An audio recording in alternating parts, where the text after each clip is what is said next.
પ્રમેય નંબર 6.8 ત્રિકોણની એક બાજુને લંબાવવામાં આવે તો જુઓ આ ત્રિકોણ છે, ત્રિકોણની આ એક બાજુને આમ લંબાવી છે આપણે A B C માં BC ને લંબાવવામાં આવે છે, D સુધી લંબાવી આપણે તો આ પ્રકારે બનેલ બહિષ્કોણ આપણને ખબર છે ACD એ બહિષ્કોણ છે। બંને અંતઃસમૂહકોણના સરવાળાને સમાન હોય। આ બહિષ્કોણ છે, આ બંને અંતઃસમૂહકોણ છે A અને B, તો આ બેવના સરવાળાને સમાન હોય છે એમ આપણે સાબિત કરવાનું છે। સૌથી પહેલા પક્ષ ત્રિકોણ ABC ને C માં BC ને D સુધી લંબાવેલ છે।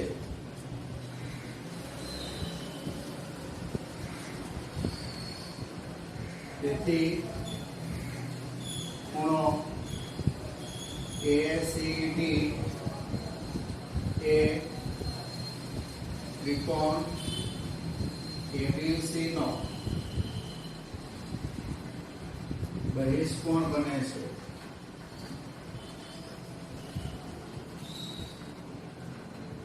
અને ખૂણો A અને ખૂણો B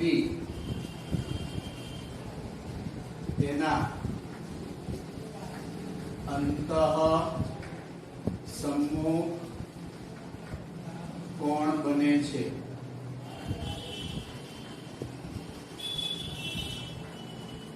શું સાબિત કરવાનું છે? તો બહિષ્કોણનું માપ અંતઃસમૂહકોણના માપના સરવાળા બરાબર થાય છે। બહિષ્કોણ એટલે ACD, તેનું માપ અંતઃસમૂહકોણ એટલે A અને B બંનેના સરવાળા જેટલું હોય છે એમ સાબિત કરવાનું છે। તો જો આની સાબિતી સૌથી પહેલા આપણે ત્રિકોણ ABC લઈએ। ત્રિકોણ ABC માં આપણે શીખી ગયા છીએ ત્રિકોણના ત્રણેય ખૂણાના માપનો સરવાળો કેટલો થાય? 180। ખૂણો A વત્તા ખૂણો B વત્તા ખૂણો C બરાબર 180। અને આપણે પરિણામ નંબર 1 આપીએ। બીજું સ્ટેપ આકૃતિમાં જુઓ, C એ કિરણ BCD રેખા ઉપર છે, તો ACB અને ACD આ બે ખૂણા શું બને?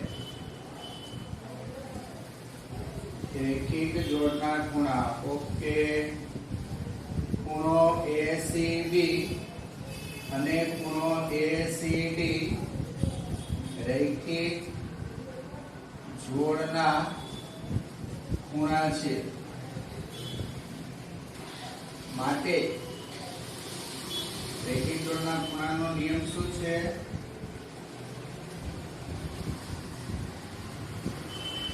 સરવાળો 180 થાય। રેખિક જોડના ખૂણા પૂરક હોય, રેખિક જોડના ખૂણા પૂરક હોય, પૂરક એટલે આ બેવનો સરવાળો બરાબર 180। અને આપણે પરિણામ નંબર 2 આપીએ। હવે પરિણામ નંબર 1 છે એમાં સરવાળો 180 છે, પરિણામ નંબર 2 છે એમાં પણ સરવાળો 180 છે, તો પરિણામ 1 અને 2 ને સરખાવી દઈએ। પરિણામ નંબર 1 અને પરિણામ નંબર 2 ને સરખાવતા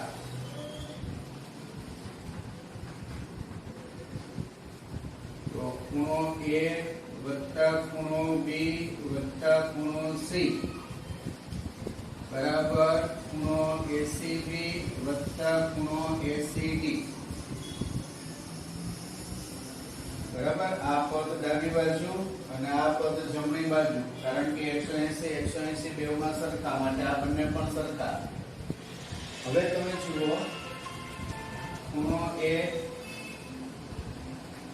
વત્તા ખૂણો B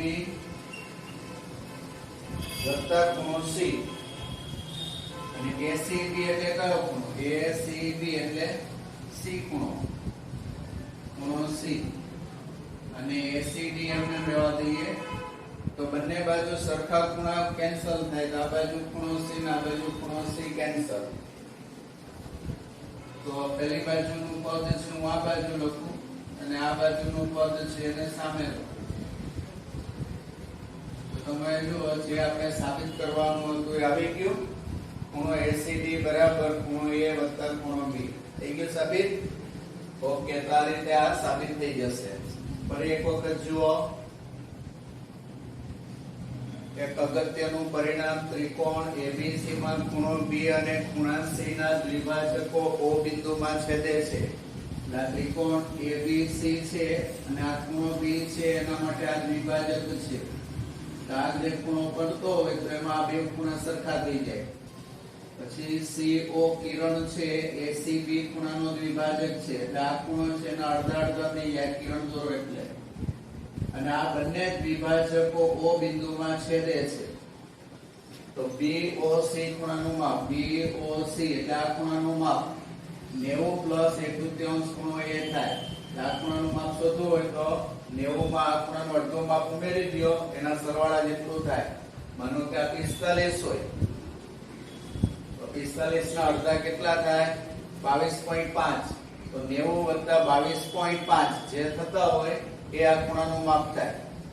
આ ખૂણાનું માપ જો 90 હોય તો 90 ના અડધા 45. તો 90 + 45 તો આ ખૂણાનું માપ 135 થાય. તો હવે આપણે જોઈએ સ્વાધ્યાય 6.3 પ્રશ્ન નંબર 1. ત્રિકોણ PQR ની બાજુઓ QP અને RQ ને અનુક્રમે S અને T સુધી લંબાવેલ છે. આ ત્રિકોણ PQR છે એની QP બાજુને S સુધી લંબાવેલ છે અને RQ બાજુને T સુધી લંબાવેલ છે. SPR ખૂણાનું માપ 135, SPR આ ખૂણાનું માપ 135, PQT 110, PQT ખૂણાનું માપ 110. તો PRQ ખૂણો શોધો. PRQ આ ખૂણાનું માપ શોધવાનું છે. હવે તમે જુઓ RPQ ખૂણો અને SPR ખૂણો આ બે શું છે? રૈખિક જોડના ખૂણા. ખૂણો SPR અને ખૂણો QPR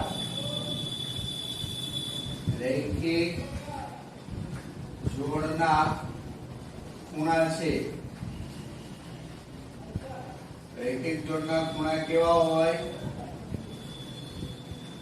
પૂરક. પૂરક એટલે સરવાળો 180. બરાબર. અને આપણે પરિણામ નંબર 1 આપીએ. પછી બીજું સ્ટેપ. આવી જ રીતે તમે જુઓ PQT અને PQR આ બે શું થાય? એ પણ રૈખિક જોડ થાય. ખૂણો PQT અને ખૂણો PQR રૈખિક જોડના ખૂણા છે. રૈખિક જોડના ખૂણા છે. રૈખિક જોડના ખૂણા પૂરક હોય. પૂરક એટલે સરવાળો 180. અહીંયા પણ આ બે ખૂણાનો સરવાળો 180 બતાવીએ અને પરિણામ નંબર 2 આપીએ. હવે એમાં જુઓ બેવને સરખા જરૂર નથી. આમાં કિંમત મૂકવાની છે. SPR ની કિંમત કેટલી છે? 135. બરાબર. અને આ QPR એટલે કયો ખૂણો? QPR એટલે P ખૂણો બરાબર 180. એ નંબર 1 નો આપણે ચાલશે. 135 ને સામે લઈ જાઓ તો શેમાંથી બાદ થાય? 180 માંથી બાદ થાય. આ તો 180 માંથી બાદ કરો તો P ખૂણાનું માપ મળી જશે. P ખૂણાનું માપ કેટલું મળશે? 45 મળશે. બરાબર. 135 180 માંથી બાદ કરો એટલે 45. તો P ખૂણાનું માપ 45 મળ્યું. એવી રીતે અહીંયા પણ જુઓ PQT નું માપ 110 આપેલું છે. PQT 110 અને PQR ને ટૂંકમાં લખવું હોય તો ખૂણો Q કહેવાય. તો એમાં 110 સામે લઈ જાઓ. 110 સામે લઈ જાઓ 180 માંથી બાદ થાય. 180 માંથી 110 બાદ કરો કેટલા આવે? ખૂણો Q બરાબર 70. હવે આપણે ત્રિકોણ PQR લો. PQR તો PQR માં ત્રિકોણના ત્રણેય ખૂણાનો સરવાળો 180 લેવાનો. ખૂણો Q વત્તા ખૂણો P વત્તા ખૂણો R બરાબર 180. ચાલો એમાં P ખૂણાનું માપ કેટલું છે? 45. Q ખૂણાનું માપ કેટલું છે? 70. બરાબર. અને R ખૂણો શોધવાનો છે. R ખૂણો એટલે PRQ. R ને આપણે PRQ લખાય બરાબર 180. હવે 70 અને 45 બેવનો સરવાળો કેટલો થાય? 70 અને 45 એ બેવનો સરવાળો કેટલો થાય? 115 થાય. ઓકે, તો 115 હવે સામે લઈ જાઓ. 180 માઈનસ 115 તો બાદબાકી કરો. બાદબાકી કેટલી આવશે?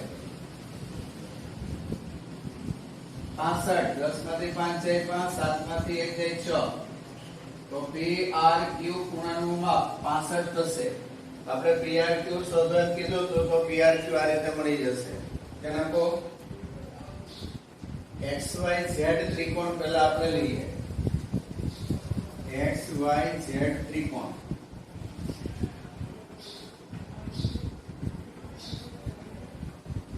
જેમાં X ખૂણાનું માપ 62 આપેલું છે.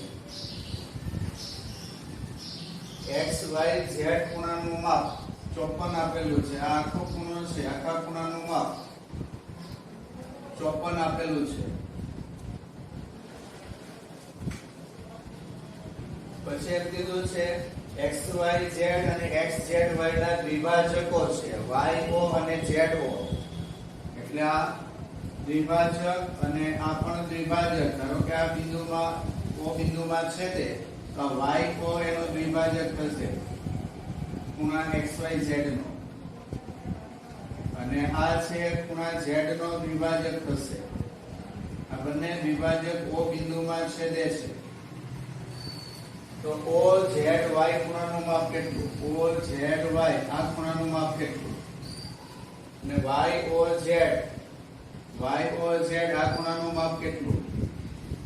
બરાબર. જો હેતુલક્ષી પ્રશ્નમાં પૂછ્યો હોય તો મૌખિક થઈ જાય. પહેલા સૂત્રનો ઉપયોગ કરીને તમે જોઈ શકો છો ખૂણાના દ્વિભાજક O બિંદુમાં છેદે છે તો POC ખૂણાનું માપ 90 + 1/2 ખૂણો A આવે.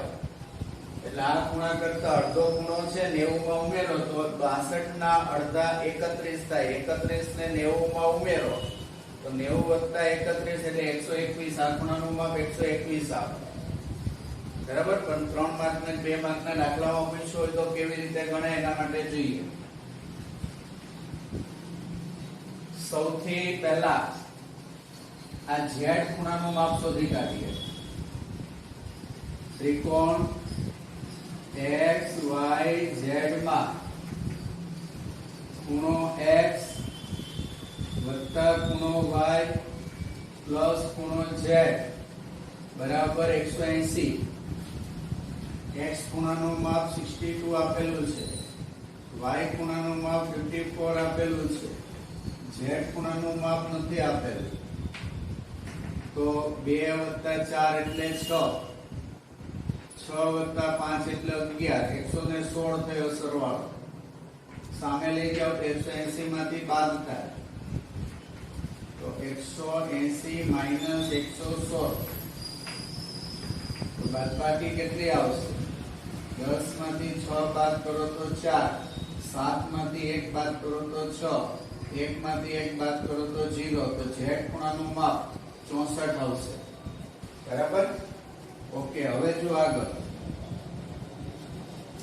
આપણે આ YO છે XYZ ખૂણાનો દ્વિભાજક છે. બરાબર. YO એ ખૂણા Y નો અને ZO એ ખૂણા Z નો દ્વિભાજક છે.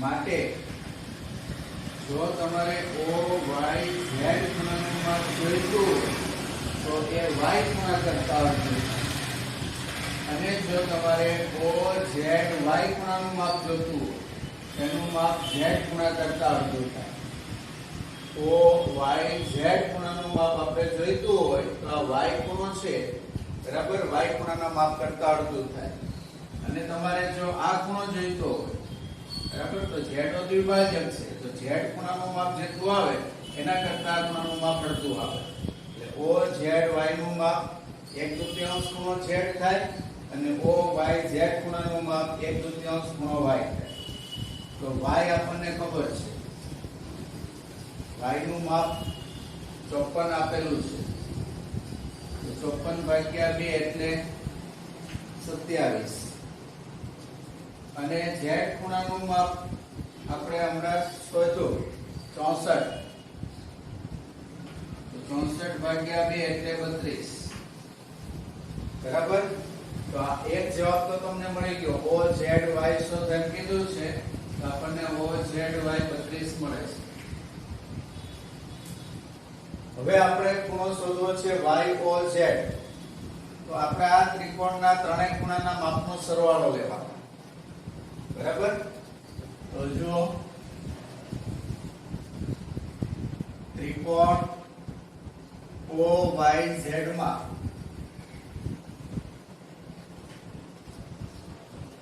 ખૂણો વાય ઓ ઝેડ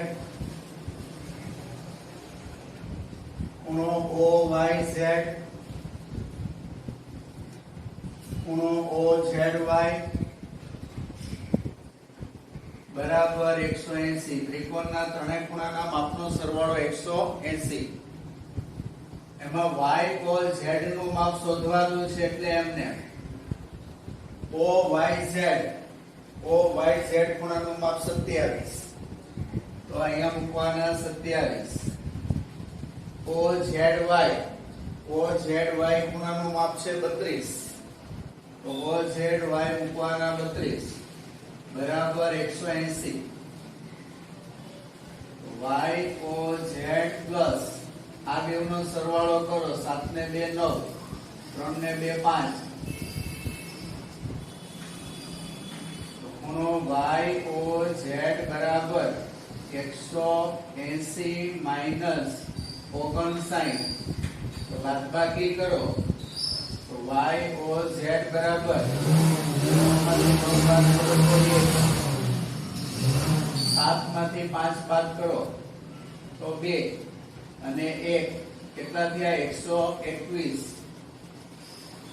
શરૂઆતમાં આપણે મૌખિક જોયું હતું ત્યારે પણ જવાબ આપણને 121 મળતો હતો બરાબર તો આ રીતે y o z ખૂણાનું માપ મળી જશે પ્રશ્ન નંબર 3 માં AB અને DE બે સમાંતર રેખાઓ છે આ બે સમાંતર છે BAC 35 BAC આ ખૂણાનું માપ 35 છે અને DCDE 53 CDE આ ખૂણાનું માપ 53 છે DCE ખૂણો મેળવો DCE એટલે આ ખૂણાનું માપ શોધવાનું હવે આ બે સમાંતર રેખા છે બરાબર તો આ એની છેદિકા કહેવાય તો અંતઃયુગ્મ કોણ કયા કયા આવશે અંતઃયુગ્મ કોણ કયા આવશે BAC અને AED આ અંતઃયુગ્મ કોણ થશે ચલો ધ્યાન આપો BAE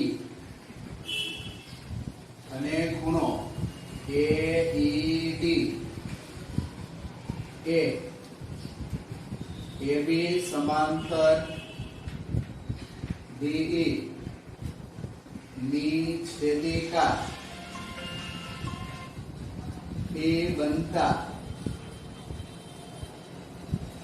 અંતઃયુગ્મ કોણની જોડ છે બરાબર એટલે બંને ખૂણાઓના માપ કેવા થાય સરખા BAE ખૂણાનું માપ અને AED ખૂણાનું માપ બંને ખૂણાના માપ સરખા થાય તો BAE ખૂણાનું માપ કેટલું 35 AED હવે AED લખો કે CED લખો એક જ કહેવાય ખૂણો CED કારણ કે A બિંદુ C બિંદુ અને E બિંદુ એક જ લાઈનમાં છે એટલે AED કરો તો બી આ ખૂણો આવે CED ખૂણો કરો તો પણ આ ખૂણો આવે એટલે ખૂણો CED બરાબર 35 ચલો હવે તમે નીચેના ત્રિકોણના ત્રણેય ખૂણાના માપનો સરવાળો 180 લેવાનો ત્રિકોણ CDE માં ખૂણો DCE પછી DCE એટલા ખૂણો CDE ખૂણો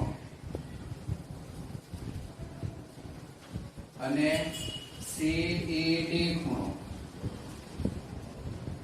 આ ત્રણે ત્રણ ખૂણાના માપનો સરવાળો 180 તેમાં DCE ખૂણો આપણે શોધવાનો છે એટલે DCE એમને CDE